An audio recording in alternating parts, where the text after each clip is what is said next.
right, hello elementary artists. Today I'm going to be showing you how to use tempera paint cakes, and you'll have the option to use crayons as a resist or as a drawing tool with the tempera paint cakes. You're going to do a choice exploration with the materials. So you get to decide what do you want to try and paint while you're exploring these materials. One of our choices is just abstract artwork. So this is inspired by Kandinsky, and it's called Concentric Circles, was his original artwork, but it was just him experimenting with different colors next to each other, and you could do a similar thing. You could do it with any shape, hearts, squares, circles, anything you wanted, and it's just kind of playing with color to see what colors look like when they're placed next to other colors, and what colors did the artist really like together. So it's kind of like a color study, but also exploring paint.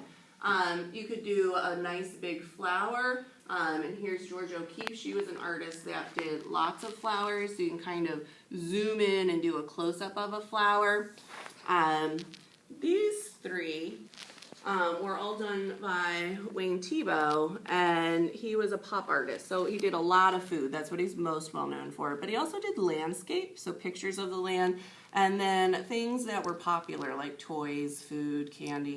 And so you could think of a toy that you have that maybe you'd want to draw. And then this is another landscape artist. His name's Ted Harrison, and his is almost like a combination of abstract and landscape. So just thinking, what do you want to do?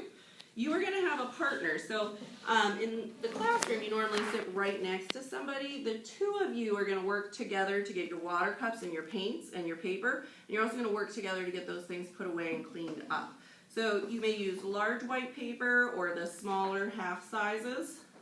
Those will be up front on the brown wooden table. You know where our crayons are. They're where our free draw materials always are. And then the paints you're going to use, the tempera paint cakes, they're all the same, but they're in different containers based on what we had available. But everybody will have the same 12 colors. So between you and your partner, decide who's going to go get the paints. We carry the paints by themselves. Who's going to get the water cups? Who's going to get the papers? And maybe the crayons if you're going to use those. So it would be two people sharing. If you sit by yourself, no one sits in the chair next to you, or they're absent, then you're just going to get everything for yourself. Okay, I'm going to do this part pretty quickly. First thing that always goes on our paper is our name, especially if we're painting, because these are going to go to the drying rack. Name can be on the front in crayon or in the back, that's fine. My back is messy, so I'm going to leave mine on the front.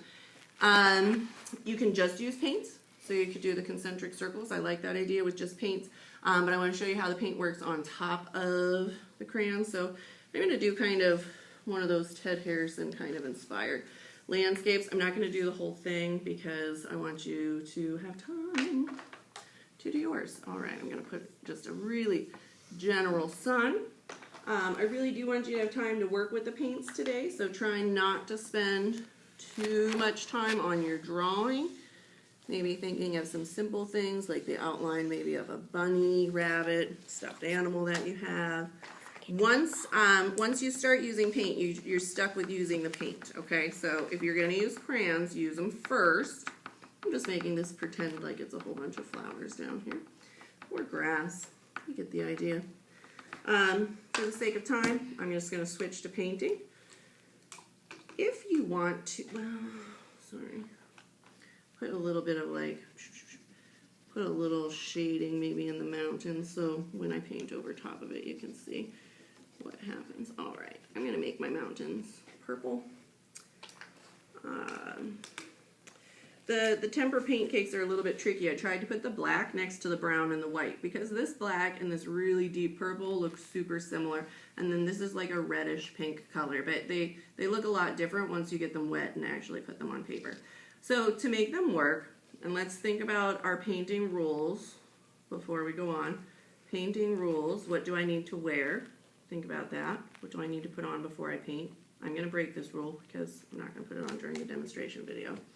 So a paint shirt, you need to put a paint shirt on. Right now when I painted, I had a whole lot of paint, right, on my brush and not a lot of water. So when I went over the crayon, it kind of covered it up because these are tempera paints that have been dehydrated. If I have more water and less paint, you can see how the crayon then just pushes right through. So if you want the crayon to show through, make sure it's pretty wet, right? And you're not going to keep going over it and going over it. You're just going to kind of brush over it once and then leave it alone. Here where I had lots of paint, the crayon didn't show through. I could try adding some water and see if it'll, nope, it's kind of already on top of there, and it's going to stay on top of there. So if that happens to you, don't get upset. If you definitely don't want something to get covered up, like maybe the rays of the circles of the sun, then paint next to them, right? Don't go over top of them. Let me pick a different color so you can see that better. So painting next to it instead of over top of it if you want to make sure that your lines show up. But the crayons have wax in them, and so long as you have a decent amount of water on your brush, it should show through. So I'll just show you one more time, maybe at the bottom. I guess I'll use green for the grass. I was thinking about being a little more creative than that. Yeah, I'm going to use blue so you can see it. All right, this blue, this looks like broken, and a lot of time people would try and send this one back to me and say, you know, I can't use this. Well, unfortunately it did get cracked, but it still works. You just need to still put your water on it, right? And get that paint ready to go. And then I can go over the grass, and you can see since I had water on here, that looks pretty cool. So that's why you have the choice to use crayons with your paint today. But it'd be fine to just do a painting. You don't have to use the crayons. You would write your name on it regardless, obviously. So mine is not done because I want you to have time to work on your own artwork. But if you think about watercolors, these are similar to watercolors, right?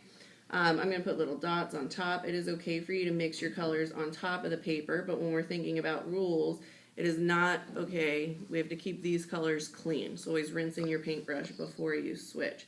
But it is okay to mix colors or to put different colors on top of each other in your painting.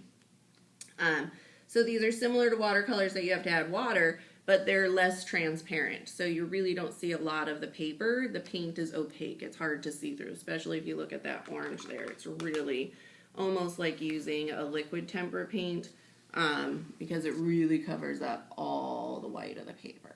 So, but it's a little bit cleaner to use these and a lot easier to wash our paintbrush off. So you just keep going till it's time to clean up. Now today, when it is time to clean up, the first thing that you will do is make sure paintbrushes are in water cups. Anytime we're not holding on to them, they go in the water cups. That's the safest place for them. And then our paintings are going to go to the drying rack, which is at the front of the room. It's always good if you can fill the bottom up first, because that way people can see where are all the other empty spaces. So when I fill that one up, you can still see all these spots. If I put it on the top, it's really hard to see where else is open, especially if you're looking from the top. So starting at the bottom, filling it up, keeping your class all together, and then your paints, if you had one with a lip, between you and your partner, decide, oh, how about you put the paints away, right, and I'll take care of the water cups. So paints go back the same way you got them. So if you got them from on top of a stack like this, they go back. That way there's room on the counter. Everything's nice and neat back the way we got it. Our water cups, I'm going to swish those brushes around a little bit. I'm going to dump the water out, and I'm actually going to fill it halfway back up. I didn't worry too much about washing the brushes or the cup. I just rinsed them off, unless it's the last period of the day, in which case we would wash the brushes. But if it's earlier in the day, you can just fill that back up so it's ready to go for the next class.